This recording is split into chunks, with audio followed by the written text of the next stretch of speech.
One of the things I really dislike is when you have a procedure at the hospital, a surgery, a colonoscopy, or whatever, and they tell you the morning of, when you wake up, you may not drink anything. Not having that morning glass of water is so hard. It's difficult, annoying even, frustrating for sure. And I always want to cheat, and I always have to tell myself, don't cheat. It's not good if you cheat. They get upset with you if you cheat. Don't do that. But it points to how absolutely compelling thirst is. I mean, that's just a morning of not having my morning glass of water. Imagine being thirsty for a longer period of time. Thirst is deeply, deeply compelling.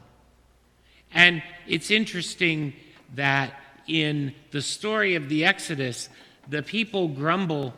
They've grumbled once about water, and God provided. And they've grumbled once about food, and God provided. And now they're grumbling again about water. And it seems like they haven't remembered that God provided the previous times. But that is part of that nature of thirst, that it pushes, it drives, it's compelling. Thirst is hard to ignore. And so they say to Moses, you need to do something about this. God needs to give us some water. We need water. And then they ask the question, Hayesh Adonai kabirkanu im ayin, which is the Lord among us or not? Moses, come on, get with it.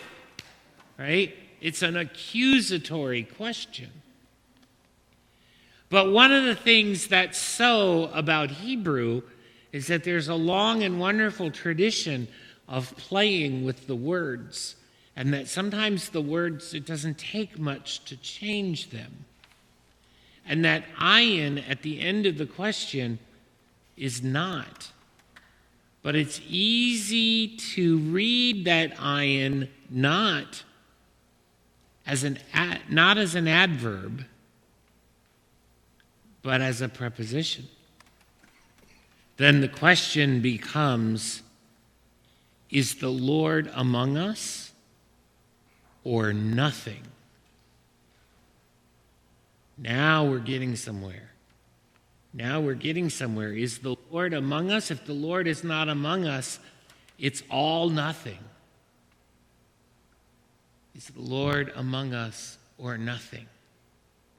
And part of what that reading of this story does for us is it pushes us to look through and deeper into our desires to find that at their base, at the deepest part of our soul, our desires are all expressions of that deeper desire for God. Is the Lord among us or nothing? And so in the season of Lent, which has one of its qualities being a season of self-denial, the church is not teaching us self-denial because self-denial is an end of itself. It's good for you to deny yourself. Yeehaw, that's exciting. Instead, the church is saying, deny yourself so that you have to think about when you desire that thing. Deny yourself so you can explore that desire. Self-denial allows you to go deeper into your reflections on a desire where you can discover that its root is your desire for God. That's why Lent is conceived of as a season of self-denial and fasting and penitence, so that we can explore more deeply our desires. And what's exciting about that is the realization that our desires are not bad in and of themselves. We've been taught to be careful about those desires. They'll get you in trouble. We've been taught that. But we haven't been taught to understand our desires as coming from something deeper and something good. Our desire for God. And what's exciting about it is that this idea is evidenced for us. It's shown to us in the Samaritan woman at the well. We see it happen. Jesus has been on a journey. He's tired. He's thirsty. He sits down at the well. The Samaritan woman comes and he asks her for some water for his thirst. And she is appropriately startled because Samaritans and Jews don't interact with each other, and there are Samaritans who wouldn't take a cup of water from a Jew and Jews who wouldn't take a cup of water from a Samaritan, and there's tension in the first century between them. And so she's startled and she asks them about that. But Jesus is the living water. He is that spring of living water. So, of course, it bubbles right out of him. And he says to her, if you asked, I'd give you living water that would bubble up to eternal life. I'd give you living water. And she says, well, okay, where is this living water? Because living water can mean water that flows, or it can mean the water of life. And flowing water is safer than well water because wells can be poisoned. So she asks about the living water, and Jesus directs her deeper by naming one of the sources of instability and pain in her life. He asks her, call your husband. She says, I've had 5. Jesus says, yes, and the one you're with now isn't your husband. And this is not a critique of her. In the first century, women didn't have a lot of control over the relationships that they were in. And it's probably the case that her many husbands, she lost some from death and some from divorce and who knows what else. And it made her life insecure and unstable because in the first century, a woman had to be connected to a man to survive. And the fact that the one she has now is not her husband is most likely because she needs to be connected to a man to have food to survive, and he is holding off on marrying her. So Jesus names a source of instability, a place where she might desire something like stability in her life. And so Jesus does this, and she picks up on it right away. Sir, I see you are a prophet. But then, this is the thing I love.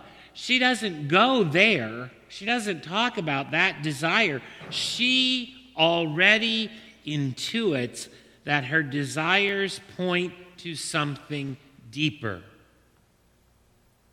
She asks a theological question. Jesus says, you've had 5 husbands. The one you have now isn't your husband. I'm sure that makes your life crazy and unstable and insecure. And she says, yep, and let's talk deeper. Where's God? Our ancestors say, on this mountain we worship God. Your ancestors say we have to worship God in Jerusalem. I love that she moves right to the theological question. She goes right to questions about God. She doesn't stop at her own desire for safety, security, stability. She goes deeper. Is God among us or nothing? And Jesus responds to her that you will find God in you as a spring of living water flowing up to eternal life. And what's exciting about the story is that immediately we see it happen. She becomes that spring that overflows and touches other people. The disciples return, and there's a couple of things that could happen in the story about a man and a woman in the Bible meeting at a well. Usually, the man and woman who meet at the well get married. But she doesn't try to make Jesus her own personal man. She doesn't act like she wants him to marry her.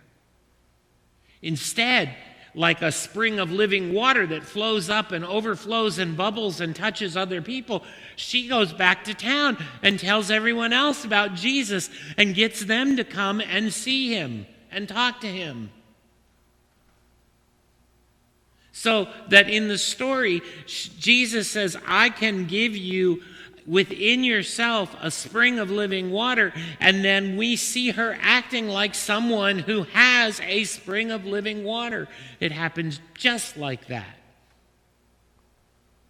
She does exactly what Jesus tells her will happen. It's a wonderful story. It's an exciting story.